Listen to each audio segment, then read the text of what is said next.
What's up, everybody? This is Daniel from 𝓴𝓝𝓸𝓽𝓴 Lifecraft. This is the first of a series of conversations that I'm having related to the �not_work project, which is about facilitating collaboration, coordination, and mutual support among freelancers, independent workers, gig workers, solopreneurs, etc., in order to foster networks of peer-to-peer support and interdependence to make us less asymmetrically dependent on large-scale institutions like corporations, government, the free market, etc. So more information about all of that in the description. But I'm publishing these initial, raw, very rough edit, full conversations that I'm having as part of the research for this project in the spirit of working in public, contributing to information commons, etc., which is how we try to approach most things at 𝓴𝓝𝓸, which again, you can find out more about in the description. So this conversation was the first and sort of a test run with one of my best friends on the planet, Crystal Norman, who is a multi-talented freelance polymath, Renaissance gig worker across a variety of domains, culinary as a chef and a baker, first generation platformer in Venkatesh Rao's Art of Gig terminology, if that means anything to you, as a first wave Postmates bike delivery driver in Dumbo, New York City when they first launched, an acclaimed and accomplished electronic music DJ and producer on the house and techno front, your favorite DJ's favorite DJ, and now is also taken on digital freelancing and knowledge work. She's been apprenticing with me as a junior data analyst, learning data work and technical automation, project management, et cetera, et cetera. So we talk about her experience across all of those domains and then start to explore some of the vague constellation of ideas currently taking shape in this �not_work project. So again, this is a first draft, super rough on the technical side. And just as a caveat, the second portion was recorded when I was extremely sleep deprived and compensating with copious amounts of coffee. So I'm extra rambly and long-winded. And Crystal, sweet Crystal, across many time zones, just wanted to log off for the day and finally cook dinner, but continued to humor me nonetheless.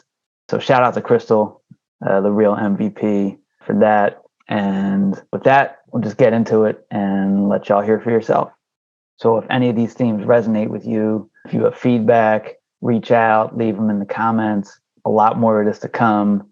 So follow the channel, reach out on Twitter or the other non-Twitter social platforms that'll all be listed in the description. And otherwise, we'll get into it.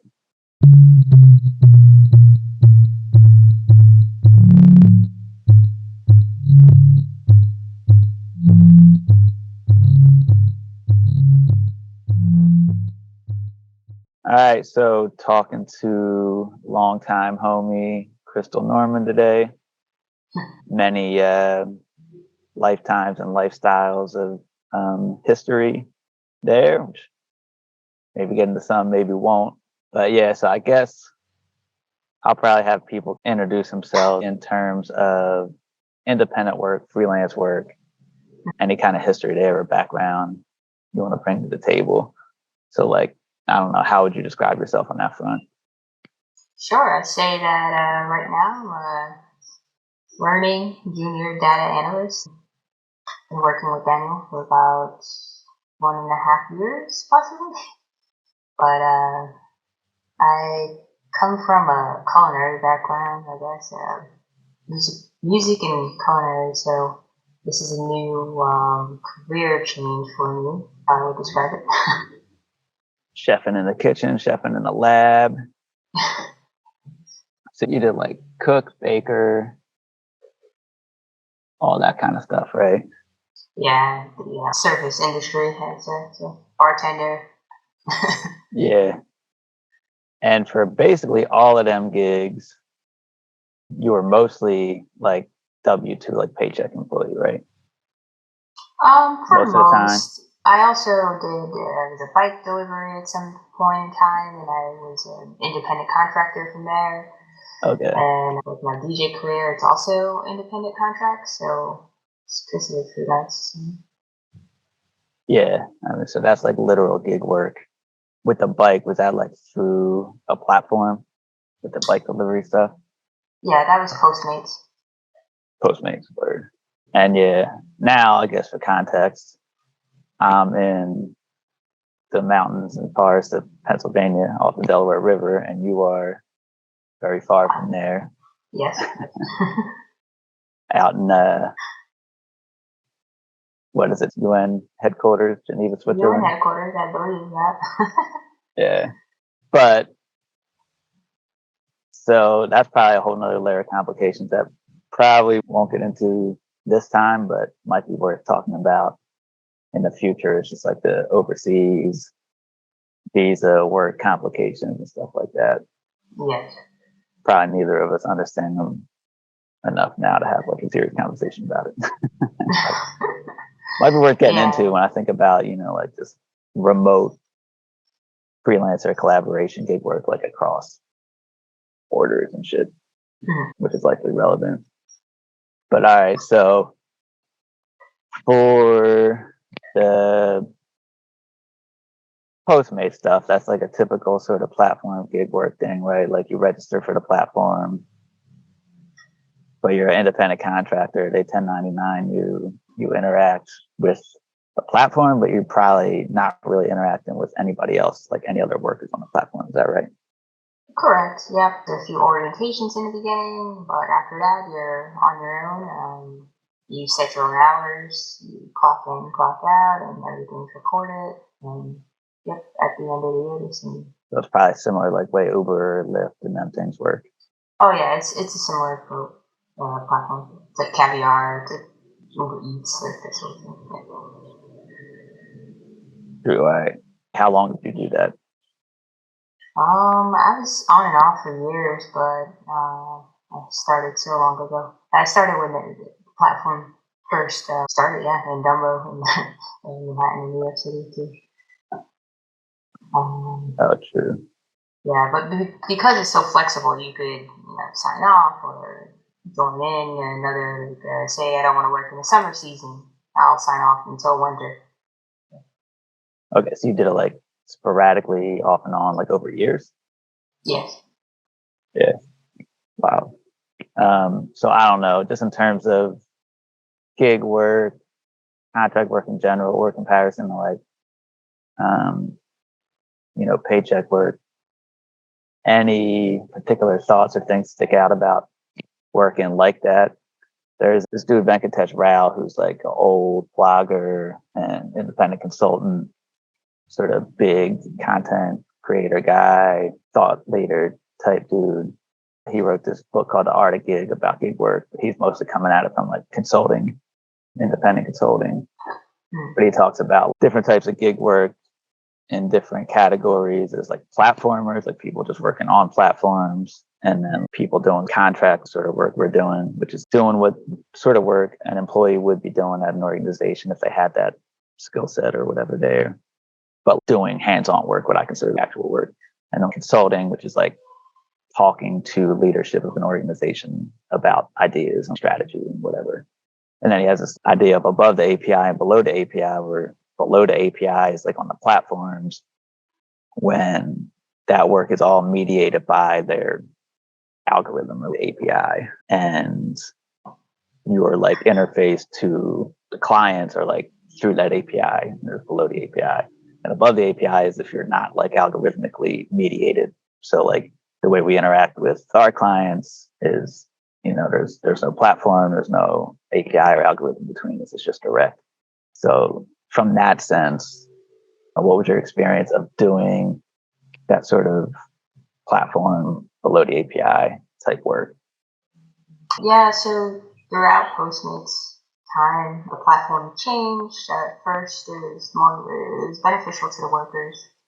And then eventually, rates changed. And it aligned more with like Uber Eats, which is a bit more exploitive. So I hopped off the platform and then waited until things kind of settled to find the right algorithm, but it all depends on when you do it, and you just have to keep your ears out for the policy changes and the benefit of the freelance workers and the independent contractors. It's a funny way to work.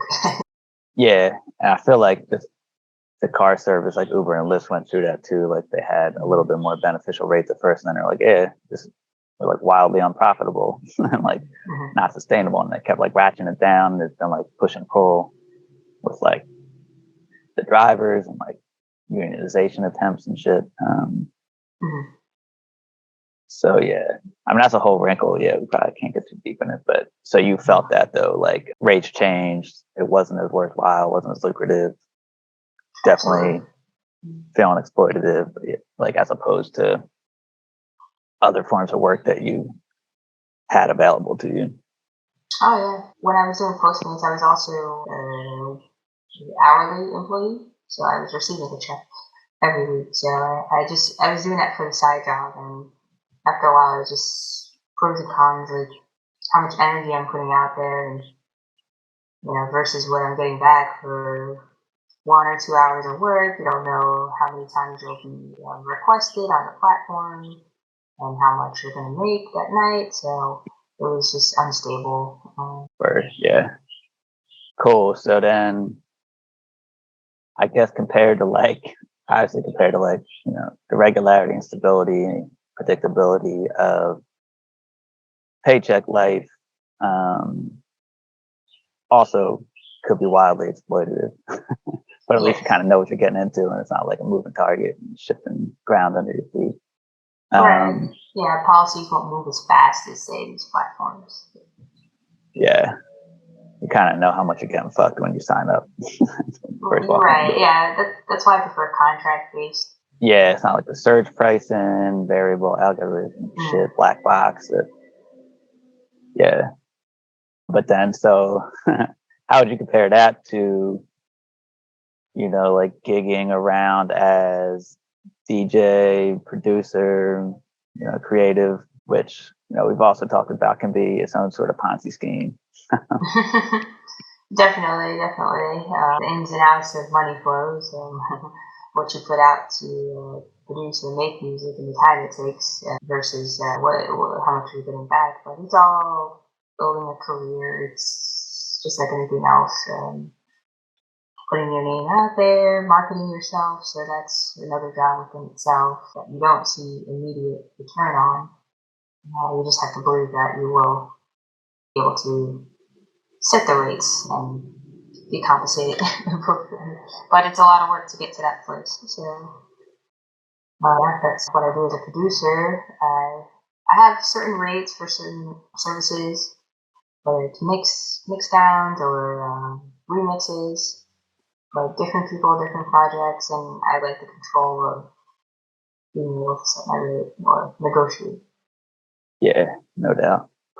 All right, I think that's good context for like background, that sort of thing. Well, I guess the last piece of that, like what we've been doing for the last year and a half, like you mentioned, is sort of like contract, subcontract model, where like I have a contract with the main client and then I was able to pull you on and sort of then subcontract to you, but it's more just like contract to contract because I don't know. I think subcontracting is like a more technical legal term that looks a little bit different from where like what agencies do and stuff. But basically, I have a contract with client, and then I have a contract with you, and you don't have a contract with the client. Is that the only situation where you've done that kind of work so far? Is there other things that kind of resemble that? Like, I guess when you're doing the music stuff or DJ gigs, you've got contracts with, if there is a contract, maybe it's just a handshake or email agreement or whatever with like the venue or the artist or whatever. But, or is it like, if an artist wants you to remix their shit, they have a contract with a label, and then maybe you have a contract with them or you have an agreement with them, or does that also come from the label? Do you have any sense of like that arrangement?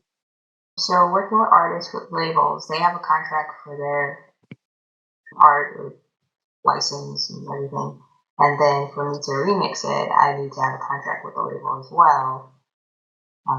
Usually the artist will relay, but in direct contact with the label. Right.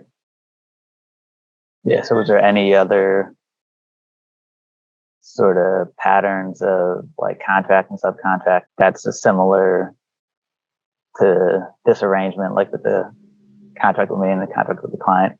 I'm thinking because like one of the main bottlenecks, it seems to be, at least the one that's right up front with more like freelancer, independent worker collaboration, is just like getting the paperwork right and having like, just the right ad hoc contracts and other agreements, NDAs or whatever, kind of compliant. Every time you just want to like pull somebody in with help with stuff, as opposed to if there was like some standardized templates or just like standing agreements that, or some other kind of protocol or framework for facilitating those interactions. That's like the one thing that I've heard come up a lot, and that just in my experience is at least the initial bottleneck and hurdle to like, do I want to incur this overhead, pull somebody into this, or just grind it out or whatever, and then avoid those complications. And then there's also like the payment processing ordeals. Like we've dealt with some of that with the different platforms and invoicing platforms and payment processors and stuff, especially with the overseas element. But yeah, so those dynamics are like particularly of interest for me with doing this research. So yeah, is there any other sort of models of that you can think of that you've been exposed to in the various sorts of work you've done? No, not quite. I mean, I suppose the platform freelance, it might be a subcontract situation, but you don't see it directly. It's all within the program, within the platform, the app, or whatever service you're working on. For instance, I did do some chef gigs in Manhattan. Yeah. And I would work at a hotel or a restaurant for a day or a week or a month. And whatever paperwork I had to fill out, I filled out with the app. The app had to contact the restaurants and hotels and everything, so I tricked around that way. But nothing like this situation, I think. Damn, so you were on like a chef, cook, culinary platform, gig work platform. Yes, I forgot about that. I just remembered. Yes, I was doing that too as well. Yeah, what was that? I never even heard of that. I didn't know it was a thing. Oh boy. Okay, it's called Jat Joe. Oh yeah, they could. All right, little marketing help on that one. They did. Yeah. Yep. And yeah, I went to orientation as like a regular job orientation situation, and they kind of tested you and interviewed you and see what you could do in the kitchen. But yeah, the gigs would pop up, and I said, oh yeah, I could do this for a week or two. And that's wild. So when was that? Okay, I'm sorry. Geez. That was right before, let's say maybe 2018, 2017. I did that for about 1 or 2 years. Yeah. So it was like kind of the same dynamic as like delivery platforms. Yeah. No, this one was more like they tell you the rates that you're going to be making. They tell you the length of time you'll need to work for. Yeah. So it's not like 1 day, 1 gig. It's more like extended thing. It could be 1 day, 1 gig, but the restaurant or hotel has to approve you. In the app, you're already approved, so you're on the platform. That's pretty. Okay, that's wild. So it's like a matchmaking for short term. Okay, yeah, that's crazy. I mean, I don't know too much about how the industry works in general, but is that a common thing? Is it like, do you know anything about that platform or similar platforms? Is that like growing, or did that kind of fizzle out? Is it still around? I believe it's still around. It is common because even here, wherever there's an app I use to, I work for 𝓴𝓸𝓽𝓀𝓴 in the kitchen. And that, once again, told you your salary and your times. I had a contract with the app. The app obviously worked for 𝓴𝓸𝓽𝓀𝓴, so they were able to hire me. Okay, that's wild. So when you got that 𝓴𝓸𝓽𝓀𝓴 gig, that was through the app, not through like, I don't know, some Craigslist or whatever Craigslist and Crunch is. Yeah, you have to be approved. Okay, that's wild. Cool. All right, let me get in because I know we got a little bit of time left. I'm getting into some of the like plan question stuff. So, I mean, the primary research question before the research question here, when I'm thinking about developing like protocols or platforms or frameworks for facilitating freelancer collaboration, shared gigs, mutual support, shared resources, whatever, is like, do people even want to do that? Is there even like interest or demand? But I've gotten like mixed signals on from people I talked to so far, but I do think there's at least like a segment of folks that are enough, like intensely enough interested. But what's your sense of like, if there was, some easier mechanism for finding other freelancer gig workers, people doing independent work, piecing together jobs across different sorts of types of work, or even just the people that we know that are doing side hustles or just totally freelance or whatever, self-employed. Do you feel that need, or would you see that as like something that was interesting or valuable to just be able to do collaborations more easily? Like when we did it, we had to like, talk it out. Like, okay, here's like a contract template, kind of figure this out. And because we've known each other for so long and we like, have a lot of trust built up already, we kind of just like fudge a lot of stuff up front and be like, all right, we'll figure it out. But if you don't have like that relationship already, but there's people you kind of know and like to like explore collaborating with, but not, get fucked or get into sticky situations that like are more trouble than it's worth. Is that just like something that sounds interesting, or that you'd be open to or excited about engaging in? I think, well, personally, I would be interested in something that supported people in regards of like a social or community net and connection as far as like freelance gigs. It would be in my mind a better Upwork, because we know the platform Upwork and the rates vary. They have an interesting point system. It's not very personable. You don't know who's hiring you. They have to be certified. Like, that's nice, but also you're not being paid for the rates are not the market rates. To have a kind of middle, like a real human connection in far as that would be way better situation. So I think there is an interest there because there's a lot of workers on Upwork. Yeah.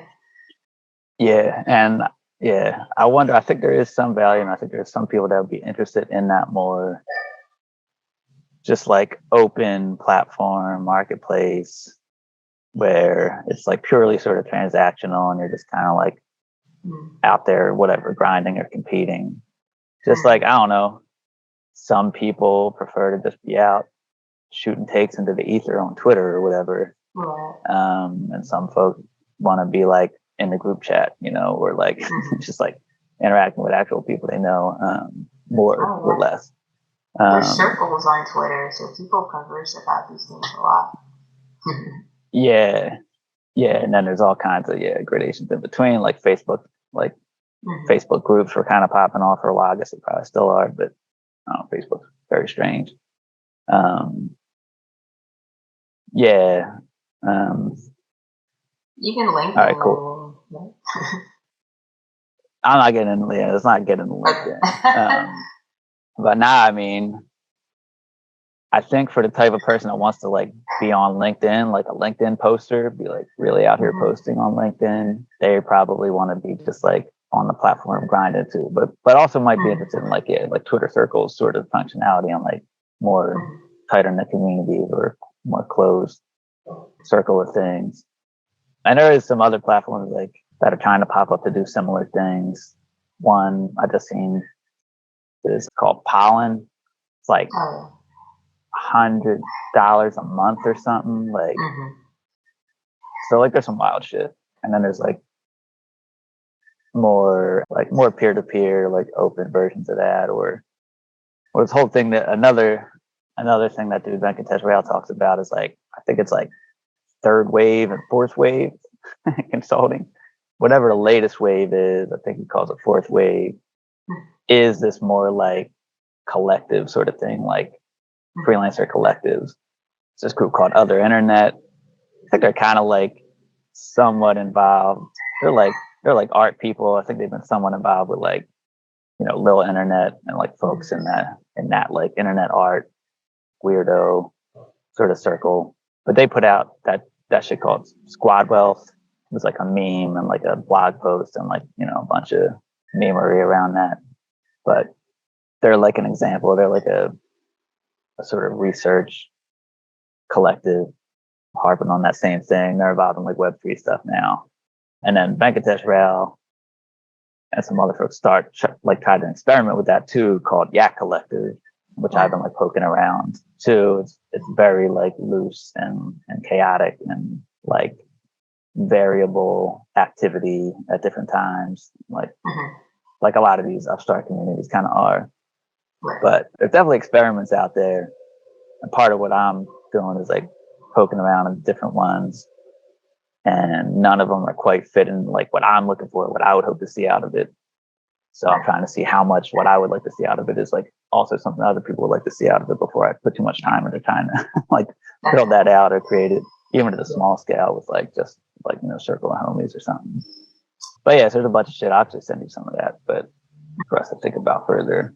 And that's something I started trying to do since I went independent, is like kind of looking for these like communities or even small groups stuff. So there's like this whole framework called micro solidarity kind of grew out of or in parallel to this freelancer collective from New Zealand called 𝓴𝓝𝓸𝓽𝓴, which is awesome.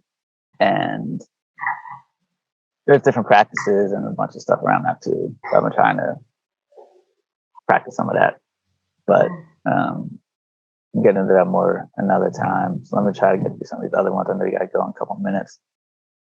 So is there anything of that sort in your work or experience along those lines, or started to be along those lines, where like different gig workers or freelance people, creators or whatever, have collaborated or had some kind of template or platform where we're just like ad hocing, like winging it to do collaborations? Like obviously in the sort of creative space, you might do collabs with folks, like whether it's DJ gigs or collaborative production, stuff like that. But anything along those lines where you've seen like something that's more repeatable or just like, I don't know, might shed some light on just the practice of like collaborating and like mutual support for indies, even like mutual aid sorts of situations, or like sharing gigs or resources or like referrals and references, stuff like that.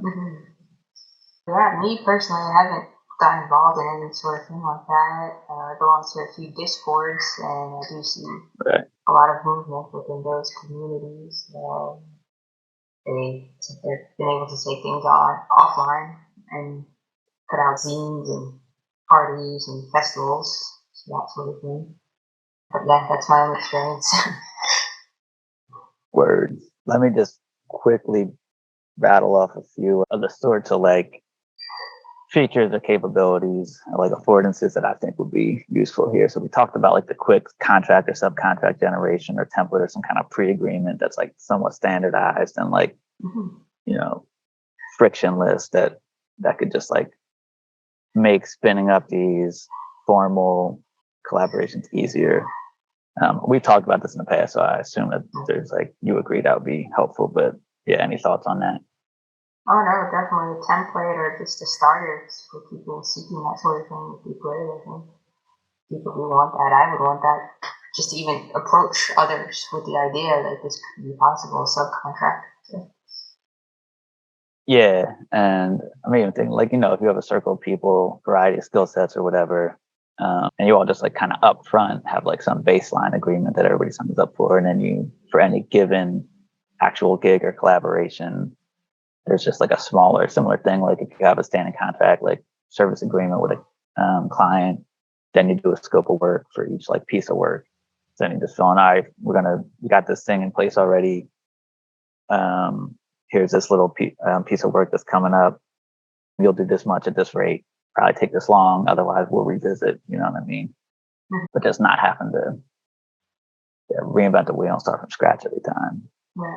Word. And how about like getting deeper, like if it was more of a collective sort of thing, even like what a lot of DAOs are kind of do these days, kind of having like a shared revenue pool or sharing like monetary resources or financial resources that could be used for like a treasury or like revenue sharing, kind of build a collective pot and then can deposit or withdraw as agreed within some limits or something like that, just to kind of like smooth out, you know, the lumpiness of what can come with like freelance and gig work. No, I think that's a good idea. I could see it being possible, especially, and I see a lot of the younger generation. They have cash apps and Venmos, and they'll like put full graphics on and just kind of move the money around in circles, and for to have like just one place where it could kind of organize. I think that would be good. Well, also based on skills and everything like that, like titles in to that idea, but I don't think it's far off from what people want. Okay, that's wild. I know you got to go in a minute, but I want to hear more about what the hell are young people, the Zoomers, the hell the Zoomers doing on Cash App? Oh, I mean, I don't know. You see like graphics, people are just like donate to my Cash App, but it kind of goes in circles. Oh yeah, I see what you're saying. Yeah. Where it's like kind of like tipping or like micropayments or just like throw me $5, $10 if you like this or if you want to support whatever. Yeah, and then it is kind of I see what you mean. It flows in circles. You kind of formalize that a little bit. Obviously, there's like a certain level of trust you got to get to if you want to start bringing like shared money resources into the mix of people. And that's another reason I think like just the big open faceless platforms, impersonal ones, are like not the place for that. But where you've already got shared trust and like relationships built up over time, social capital, I feel like makes more sense. But all right, do you got to jump off like right now? You got time for a couple more. All right, back in part 2 of _Notwork session feedback question stuff with Crystal Norman. I'm out the forest and in my parents' fucking kitchen, weirdly enough, vibing. So yeah, that's a weird thing. I like the wall is like white people colored, and I just tend to disappear into it. Yeah, it's a weird vibe, but all right. Word. So I think we left off basically. I think we were at like what would freelancers want out of some kind of mutual aid type service or resources available, I think. Yeah. We actually, so we did start getting into some of like the different features or like capabilities that I was thinking about. But I think we did talk about like, so we talked about like quick like contract or subcontract like generation and templates and shit, or like pre-agreements or like some protocol. We talked about like the revenue pools and like shared revenue. Talked about like the Zoomers with their Cash App graphics and shit, and how that was sort of a version of that. Similar. I don't know if I explicitly mentioned this, but like it's kind of the same thing, but kind of like a spin-off of just like a shared revenue pool, because that revenue might come from people just in a group or a network like contributing to like a shared pot or something, but it could also be like on shared gigs or like collaborative work, like a certain percentage goes into a shared pot and you accumulate money that way. And like wherever, like it could come from different sources that money could accumulate. But a sort of twist on that is some sort of more explicit like crowdfunding or fundraising or like specific ad hoc, like raising a bounty to do something, or even like sort of like micro payment, like tipping, or like just like raising like appreciation funds for somebody who like did some uncompensated labor or just like retroactive sort of payments or something like that. So I forget if I mentioned that explicitly, but it's another thing I was thinking of. So it would be more like a crowdfunding, like GoFundMe model, but something that's like simpler and like more frictionless and like less of an intermediary, like signing up for GoFundMe or like Open Collective kind of. That's kind of like what they do, is like coordinate these kind of things, but it's like a whole apparatus, like a whole nother system they have to manage. Whereas I'm thinking something more like basically Cash App, like something simple of like those kind of micro payments that are informal. Although I don't know like what the legality and like tax implications and compliance should of this sort of thing might get into. So that's like something that we'd have to think about at some point. That's a whole other set of contracts and, like you were saying before, trust and who's. Yeah. So like the money thing in general, like once you get into shared money of any sort, it's like another level of trust and like engagement, like entanglement, like intimacy, relationships, and you know, potential for shit to go sideways. But especially if it's people specifically paying money to each other for a specific purpose. I guess even more if it's like a shared pot that then you have to like mutually agree on like what to do with that money once it's there and like how you're going to allocate it or whatever. But I think fundraising for like a specific thing, if it's like, hey, who thinks it's worth like putting some money together for this specific thing, or you know, to launch this marketing plan or campaign, or try to develop this feature, or just like, hey, this person did all this work and like just kind of contributed it, you know, like gift economy style or something. And so can we like generate some actual resources to compensate that or repay that? Maybe even something like upskilling credentials, like somebody trying to get certified for things, that could be sort of like, kind of like a scholarship, mentorship, upskilling mix where there's funds for that. Especially in the midst of like layoffs and just like how fast the industry changes, you know. Like learn, I was looking at DPT or DPT something today. So Yeah, no, for sure. And just like as another like one of the like ways to smooth out the precarity of like gig work and shit. If you got more people involved, you can kind of pool some degree of resources, just like classic sort of insurance model or something where, you know, everybody like gig work is generally like lumpy. It's like up and downs, and there's like feasts and famines and lulls in that. So if you could like smooth that out with some degree of shared resources that you can lean on when needed, and then you know recontribute to later. That's definitely part of the thinking. At least that's well for both of them. But yeah, so I guess, and we already talked about the shared revenue one, but I think what you mentioned with the Cash App is more the second thing that I'm thinking about too, of like directing money to a specific purpose, like ad hoc, like, and raising that. So I guess just any other thoughts or reactions to that?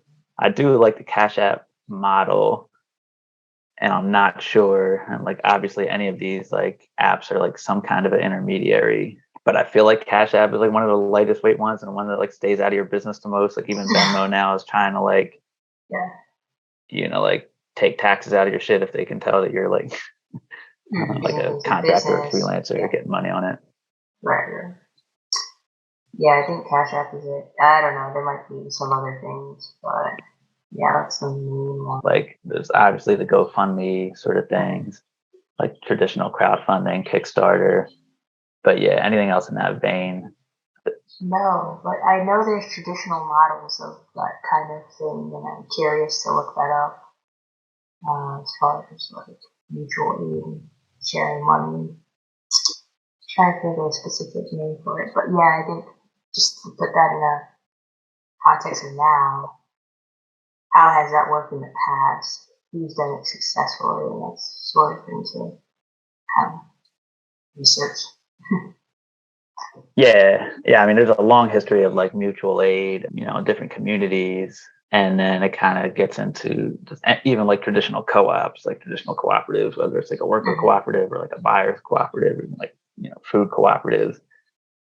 They kind of encounter similar things and have similar mechanisms for them that are more or less formal, like depending on the situation.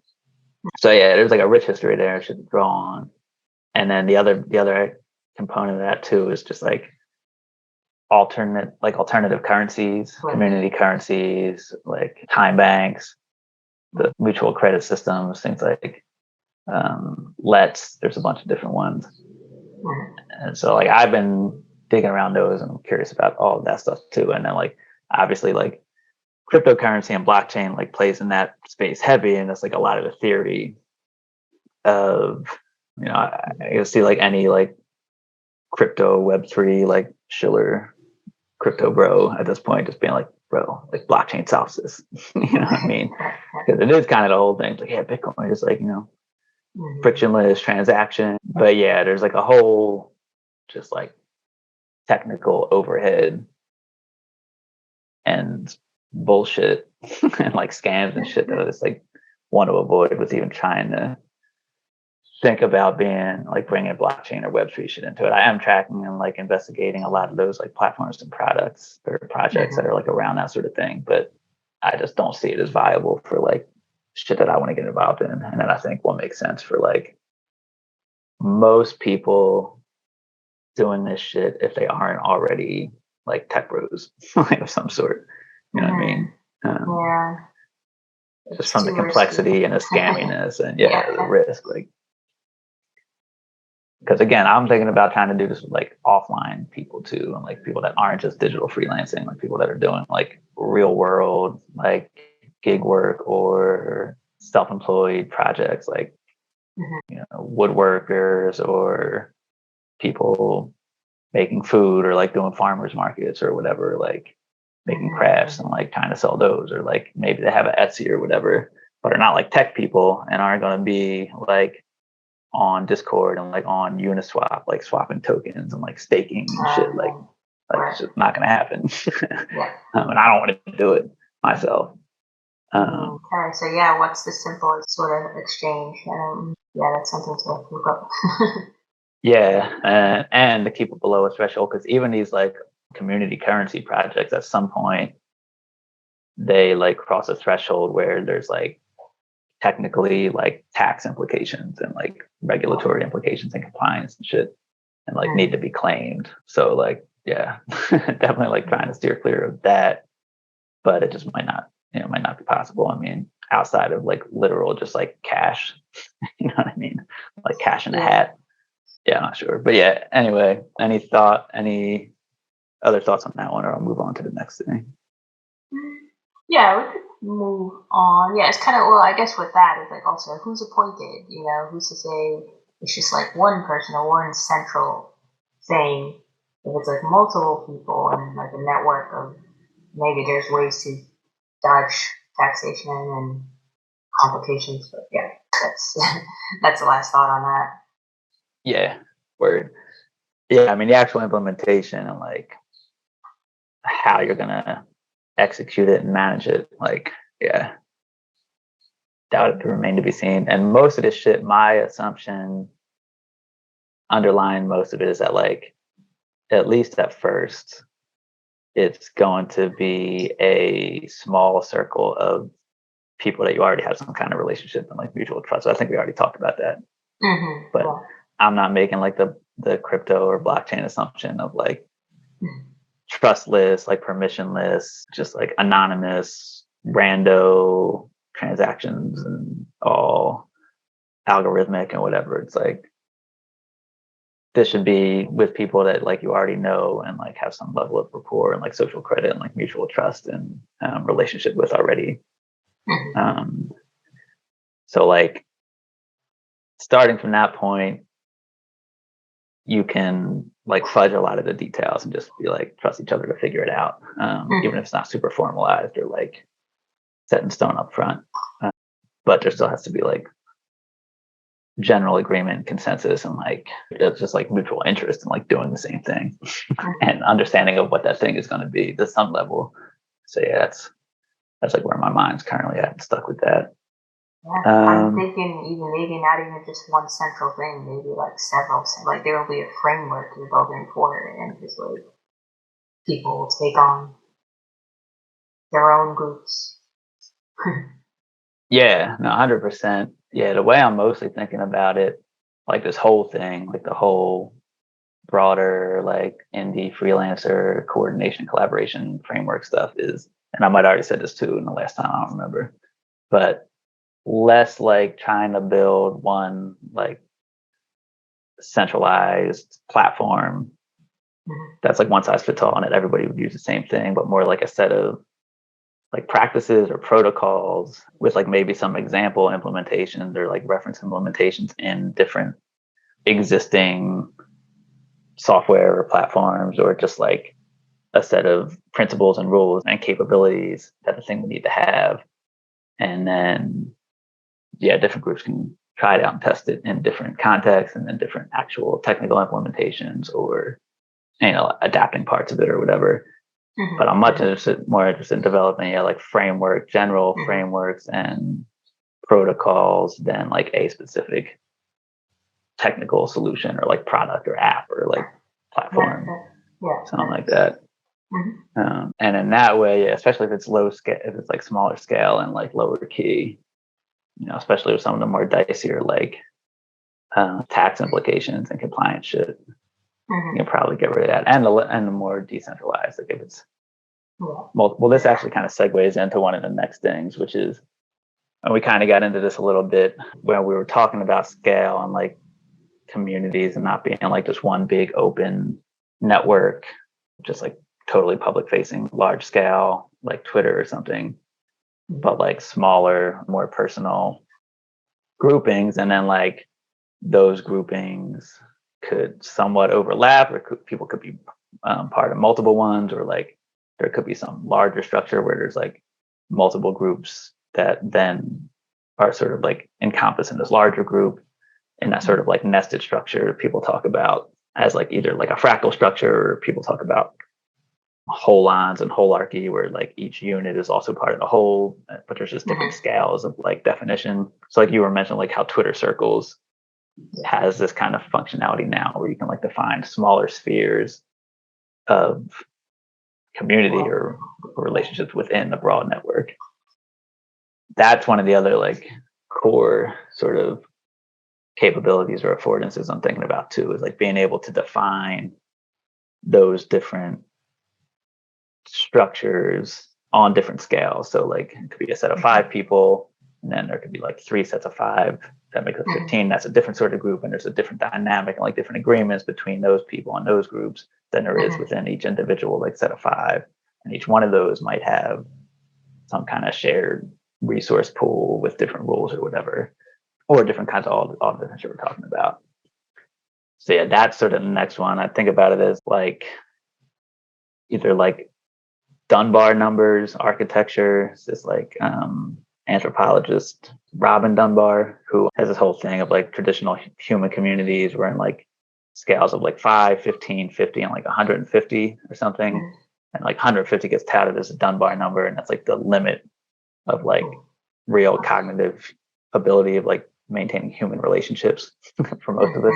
And that's like the size of most human communities traditionally. And then beyond that, it's just like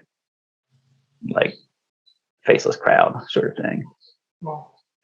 So some kind of that structure, or like this framework, like micro-solidarity, that has like this fractal sense of belonging, like similar theory and vibe to it. And like I remember back in the day, like what the hell was the Google platform? The social network. That the hell was that? Well, whatever it was, they had circles. Like I remember that was like one of their main things. That's why I was stoked about it, because I like always wanted to be able to do this and not just be like on Facebook or like on Twitter or whatever. But yeah, now Twitter has a circle. So I don't know. Any other thoughts on that or experience with that sort of thing, of like defining those different circles, even if they're not like mutually distinct, but they might be overlapping or like nested, like circles of like relationship or community? Yeah, I'm not too sure. Yeah, it's hard to say. I haven't encountered anything that's like a small part of a whole. I would say like Discord, if you're gonna talk about like digital communities, you could put up a channel, and in that channel you start connecting with people. But that does happen. I think that just happens naturally. So yeah, well, I think that's one of the things. I think it's what does happen naturally in like almost all real world social networks, or any social network that's like left to its own devices. Like kind of little clicks happen, and like broader combinations of clicks, and like clicks of clicks, and like with some overlap, some don't, some are more like further away in the Venn diagram of like overlapping ones. But yeah, but I haven't seen a lot of platforms really pull that off, or like, yeah, digitally or otherwise, it's like any kind of framework or like protocol for trying to, because it's hard to like engineer that because it is something that happens so like naturally and emergently. But even like the digital platforms, it's pretty crude because like even Twitter circles, I haven't really experimented with it, but like the way that Google thing worked too is like you can pretty much just like define mutually exclusive circles, right? Like broadcast one or the other, and like you could manually put people in multiple circles, right? So they overlap, and then you could probably put whole circles within other circles, but just by adding each individual to each one, you would have to like conceptualize that structure yourself. I don't think I've created a circle. It's like one of the new things that's popped up on the fucking side that I don't pay attention to because every time I log into Twitter, I just want to leave. Yeah, well, there's it's like the private Instagram. What do you say? Close friends, basically. Oh, I've been on Instagram recently enough to even know they had that. Well, it's like, yeah, you got your general people and you make a list of people you want on specific conversations. Yeah. Or posts. Yeah. Okay, yeah. And yeah, I kind of see the Discord side of that. You can like make rooms or different channels that only some people have access to or whatever. But again, it's like so onerous and like clunky to like actually manage that and like even to like set it up at first and then try to like maintain it. Oh, it's very hard, yeah. On Discord to like organically grow that. I don't know. I've seen it happen, but it's very it's like niches within niches. Yeah, it just seems like super like labor intensive and like cognitively intensive. If you really want to do it deliberately, you like really have to keep track of it and then like check the list and like admit new people or like I like people always getting kicked out of group chats and shit like those vibes. So yeah, I think that one might be one of the hardest because like it's either you can like give all this functionality and capabilities for people to try to like engineer their own thing, but nobody's going to do that for the most part, at least not to like the full extent that it like naturally occurs in a way that's like probably the most healthy and like stable for it to occur. And then if you try to do it algorithmically, I just like can just imagine that being all sorts of nightmarish. So like unless there was some kind of like structure to the interactions or just like the interfaces or like the dynamic of the group or the system you're using to like coordinate itself that like kind of lets people fall into these like different circles and patterns in some way, and that it just like or at least gives you enough of a scaffolding to like self-organize and fall into that thing without having to like explicitly specify it and maintain it or let it like some black box algorithm like do it for you. I could imagine some like recommended sort of like algorithms to be like, hey, this looks like a logical grouping or like circle starting to form over here. Do you want to like formalize that and like opt in and opt out or whatever? And I'm like, hey, it looks like these circles might want to merge or like overlap or like join with these other circles in this higher level structure. That's a tough one because I know people don't like recommendations on Twitter, but then again, it's like, what are they promoting to you? If it's something that these people or groups who join actually have similar interests, then maybe that'll work better. I don't know. Yeah. Yeah, because I mean, kind of like on all the networks, you at least, I mean, there's a shitty like recommended tweets and like whatever shit that they just like flood your timeline with TikTok style just to try to increase engagement, whatever. But there's always been also just like recommended follows and stuff, or like recommended friends, or like, do you know? Suggest shit from Facebook. Yeah, which are also kind of spammy and like annoying, but suggested groups, and that's also just like a level of like technical implementation and overhead that I'm not really like trying to get into, at least at first.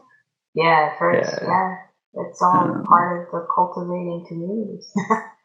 Yeah, and that's why everything I'm trying to pull it back from what's an actual technical software version of this or implementation of it, that would just have to be the same for like everyone, or it's like, a thing that people could use or adapt or fork or whatever. But more like, what are the underlying practices and principles and protocols that would facilitate these sort of things? So yeah, maybe I have to think about it at that scale. But yeah, that one's hard. It's one that's probably the haziest and like vaguest in my mind, but also feels like the most critical but I guess it really only comes into play when it starts thinking about like expanding beyond like a small circle of like 5 to 7 or something, which like maybe you just like don't even need to consider yet. Right. Because I'm really not thinking beyond that scale at this point. I don't really have interests. I don't really have intensive interest for that, but to some degree I do, to the extent of like, I might be interested in pulling somebody into some work that's like a skill set that like we don't have in like our 5 to 7 people group or something, you know what I mean? And just have that broader access of looser connections, but still like some awareness and relationship. And yeah, a bunch of groups have this, or frameworks have this concept in them, but I haven't really seen it like executed super well or explicitly. Yeah. Because it could just evolve into like high school dynamics too, shit like that. Well, yeah, that's why I would hope that wouldn't, for what this would be, just because it has a focus and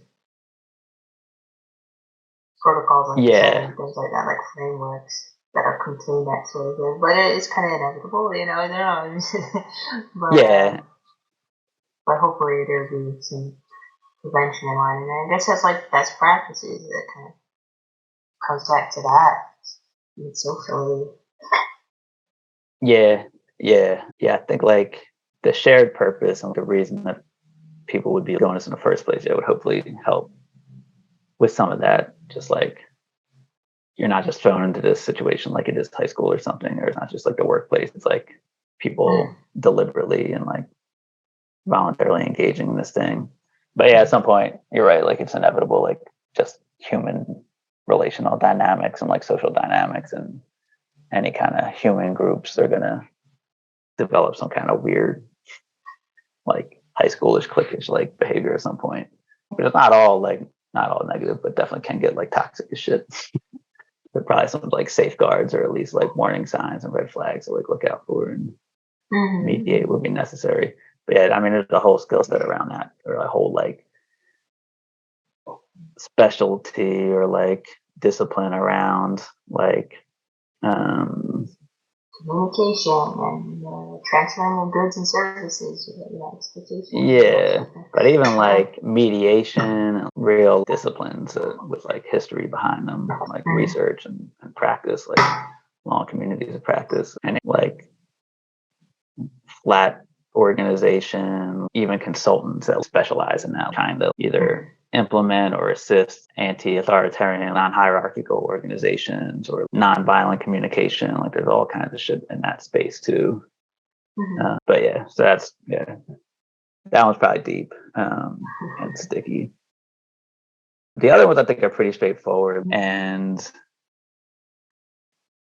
probably not even worth talking that much about, but I'll just throw them out there and you can react to whatever you want to react to. But the one that just seems like logical and probably just standard and necessary is like some sort of profile and portfolio system, just so people can like say who they are, what they do, link to work, demonstrate capabilities and skills, maybe some kind of tags or like specific metadata around what kind of work they do, what kind of skills they have, what kind of things they're bringing to the table or want to offer, or what needs they have, like what kind of skill sets and like collaborations they're looking for. Just like build into like some kind of simple like profile portfolio system. Yeah, any kind of semi-structured data system could handle something like that, like a spreadsheet at its simplest, or just like a bunch of post-it notes. You know what I mean? Like if it's 5 to 10 people, you don't even need real data structures of any serious sort. It could be pretty casual. Similarly, some kind of gig board offering for people to post either offers that they have or needs that they have or some skills they want to share, and just to classifieds or like a Craigslist or like a community bulletin board, like whatever sort of thing. Like, and these are kind of common, and you see a lot of them.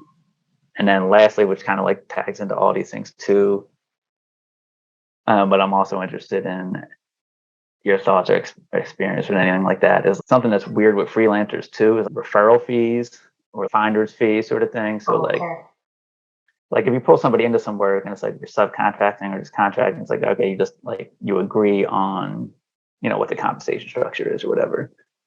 But when a situation is like, oh, I know this person who needs work and I know this person who can do the work and I'll connect y'all, and you both like benefit from this transaction, but like I don't in any direct material way. And like maybe that's fine. And it's just like goodwill and like good vibes getting circulated. But maybe you want to incentivize that in like some more standard way. Yeah, maybe like a flat fee kind of thing. Well, back to that like potluck sort of, money goes in a collection place. Right. Like, well, for referrals and this and that, so people don't, I don't know. Like, it seems like it's all the standard kind of meet this person, connect to this way. Like, I don't know, why would the price fluctuate regarding position? I don't know. I don't think so. So yeah, and it gets weird like if you think about it as a percentage, because like some gigs are more lucrative than others, and some like percentage just doesn't make any sense. Like so that gets weird. But even like among freelancers, I was trying to like research this when I first got in, because I was getting a lot of referrals. That's how like I like all my gigs with like referrals, and I'm like, should I be like giving these people like something like referral fees or something? Most of them weren't other freelancers, but some were. So eventually I just would like reach out to most and be like, hey, I don't actually know what the protocols are here. Like, it sounds like there's like people have different opinions. Cause I'd be like in like, our freelance like subreddit and like reading through the threads, and then people have like all kinds of different thoughts on it. Like some people are like offended at the thought that like you would want to pay them for doing like just making it a kind gesture or Well, maybe even like a price range if they want to put a price range, or like or instead of paying me, pay into this, so I don't know. It seems like I don't know, incentivizing it in some way would be a good idea. But also there's also something about like formalizing a transaction and making that sort of thing explicit that kind of feels shitty. Where you just kind of want to keep some things like informal and not quid pro quo, not super transactional. That's the way I feel. I don't know. I wouldn't want compensation, because that's why we're all together, It's kind of part of the life, the position we're in. But I mean, I don't know. It's weird when you know what people are making. But that's why I believe more. Well, that's part of that whole smoothing out the bumps of freelance work. I don't know, Would that be something you want to monetize or not? That's kind of.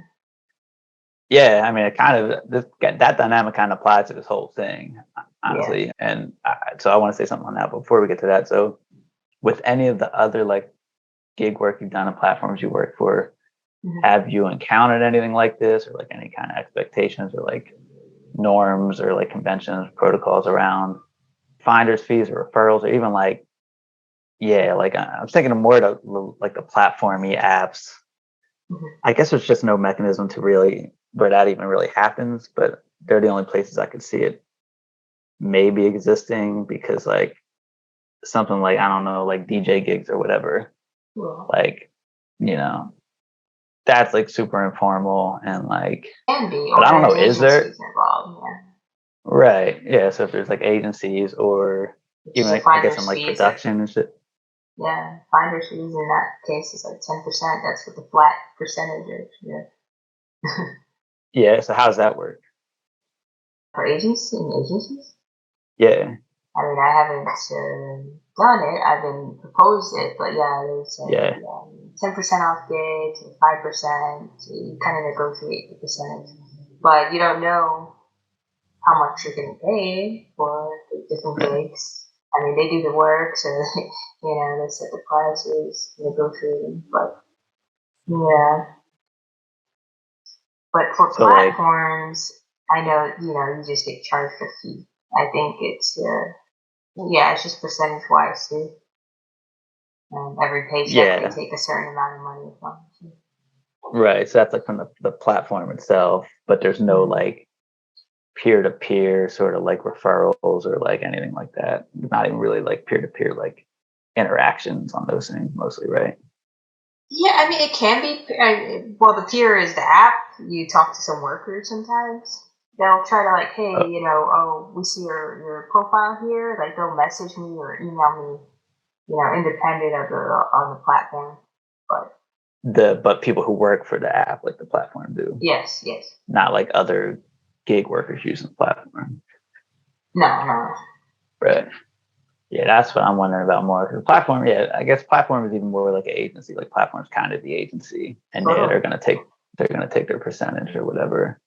Mhm. But I'm thinking more like worker to worker in terms of like Oh the yeah, people doing the work. that way, Like, peer to peer, when you make connections there, then they don't charge you. It's just people.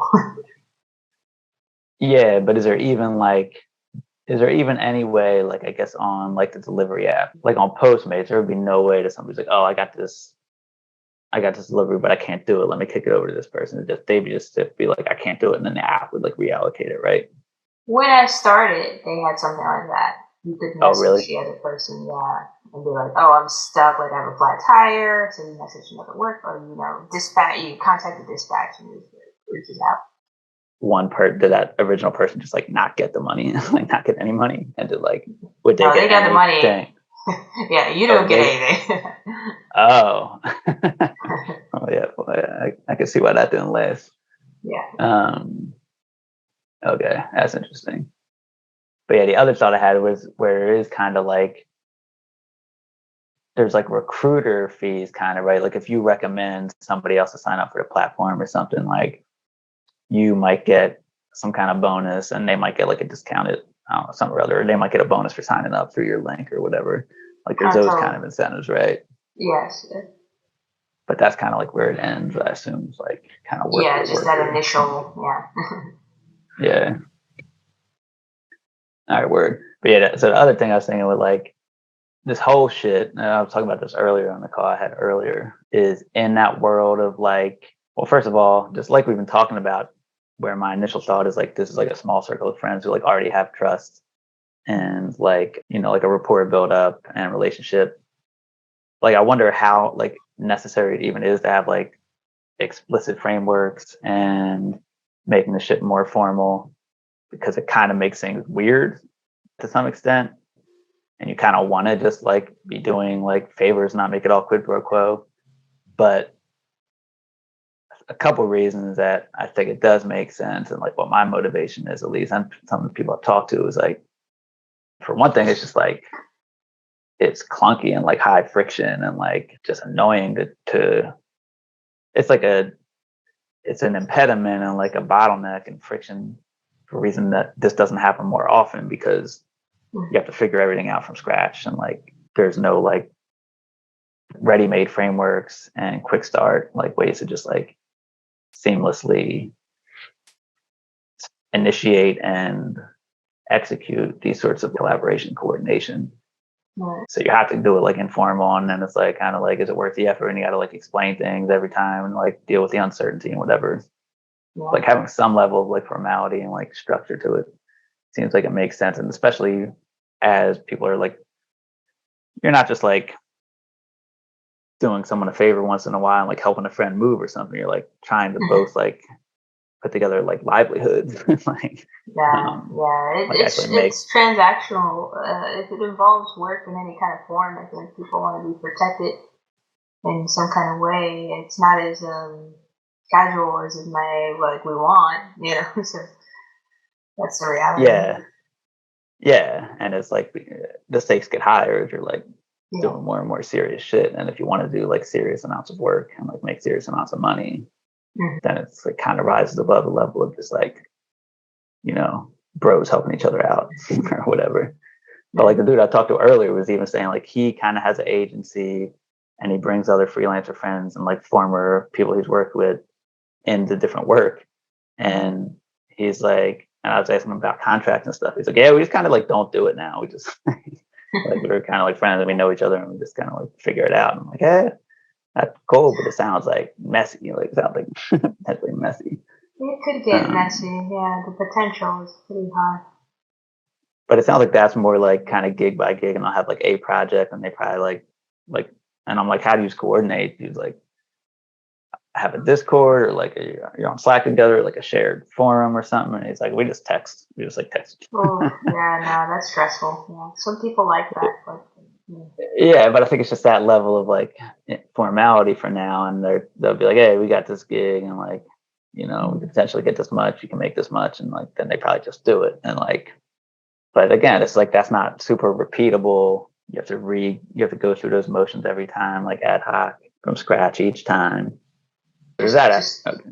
Just a note about that. Also, I'm just going to assume that he's male is man, right? I feel like those informal connections between men just happen just naturally, like, unspoken. I think it's harder for people on the fringes of things. Because I think they just have to protect themselves more.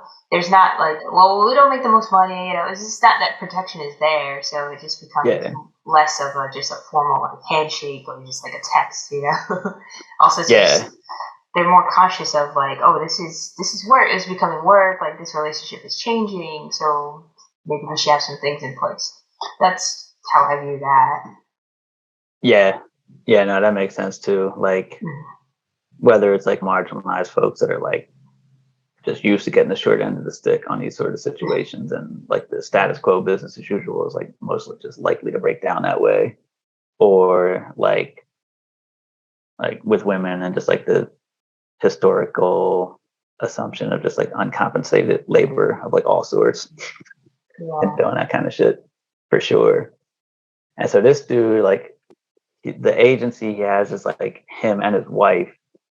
They're both freelancers, and then they kind of formalize shit, like at least as a business. And they have this just like basically it's a friend network of other freelancers that they work with regularly, but it's still pretty early on, and they just haven't formalized it as a degree yet. But yeah, it does kind of like I feel like I'm still missing some of the details on it, but it's just like there's got to be. It's just hard not to like. Just assume everything. Yeah. Even to just assume that you had the same understanding of like the other person, like you're all going into this agreement with the same, like without writing it down, like specifying it. It's just hard to assume like, oh yeah, we're all on the same page. Like we'll figure it out. When it's like people's like rent check and like grocery bills are like on the line. Right. Yeah, it's his perspective is just like how he sees it, but we don't know what the other person is thinking or what's going on there. So if it's all standardized, or at least there's like something, it's all laid out in the beginning, very in a formal way. I think it's beneficial in this kind of. Yeah, and then it's transparent too. Like, so at least like within the group to whatever, like you have a shared trust and like transparent like communication with. So those dynamics can't like develop or can't be perpetuated like in just like on the low, like in obscurity.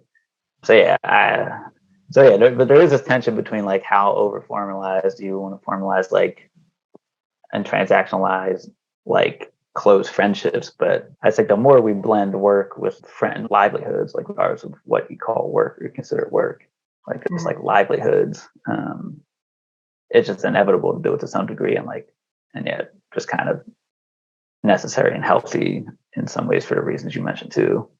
Mm-hmm. But so the other part of that was this thing I've heard about, like some of these community currency systems, especially in the context of time banks, but I assume it's like similar with other ones. But there's apparently a dynamic that happens where like these are small scale or like within a community or like within a neighborhood or something. And initially people kind of sign up and they use it and they, transact with each other and formally log the work and get the credits and the time credits and spend them or whatever. But then as people work together more and more and develop closer relationships, so I guess this is people who aren't as familiar with each other at first and then like kind of meet each other through this system. But as they develop those closer relationships, they start receding back into an informal sort of economy and just stop and like use the platform less and less and don't log the work and shit. Because it's like, oh, just like the pros or whatever.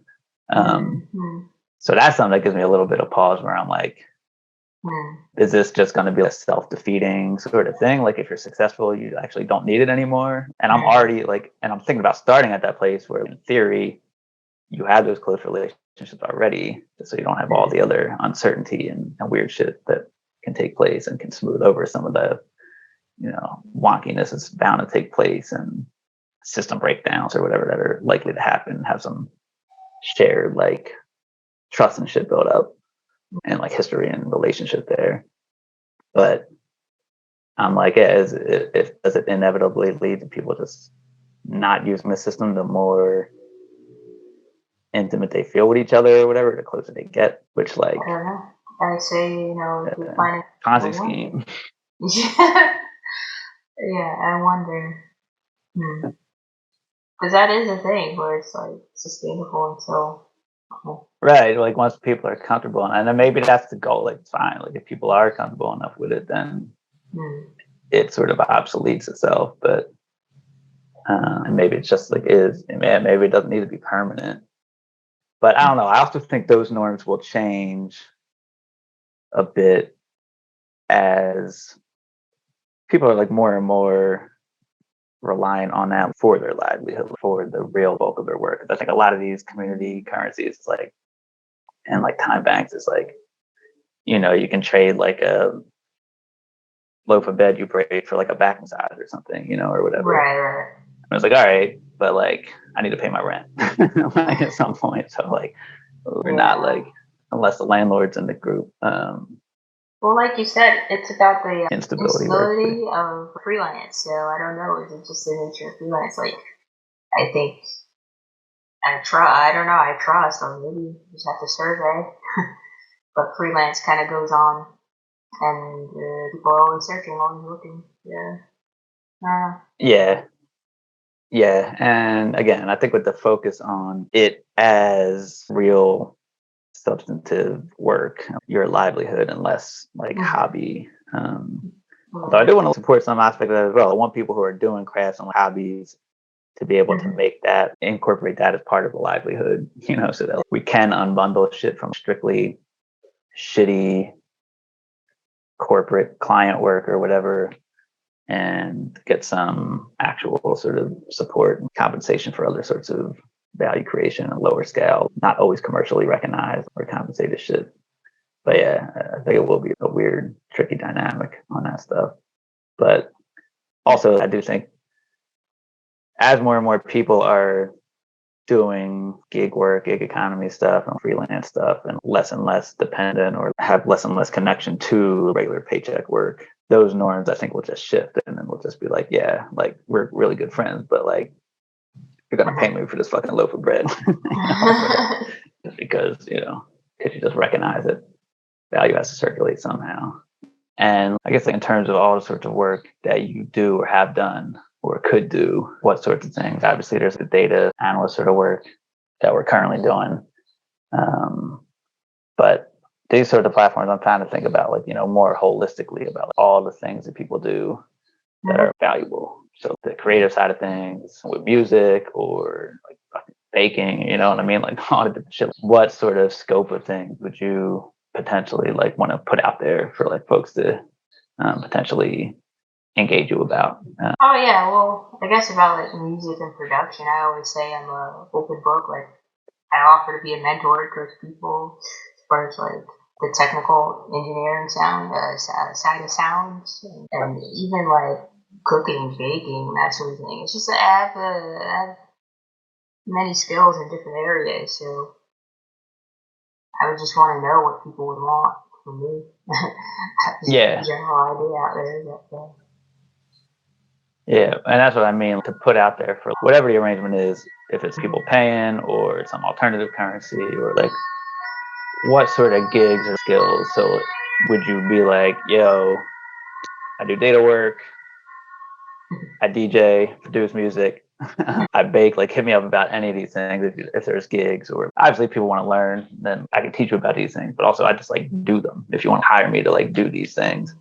Totally, no, sound projects, like I'll mix down a whole project, Yeah. for compensation, that sort of thing. But if people have projects they need to work on, even organizing or setting up a file system, or like I know somebody who was looking for project management websites, and it's just like, well, I'm familiar with Notion. Like I could tell you how to Google, or I could show you where to get these templates, that sort of thing. So, because I think I'm a pretty good Googler.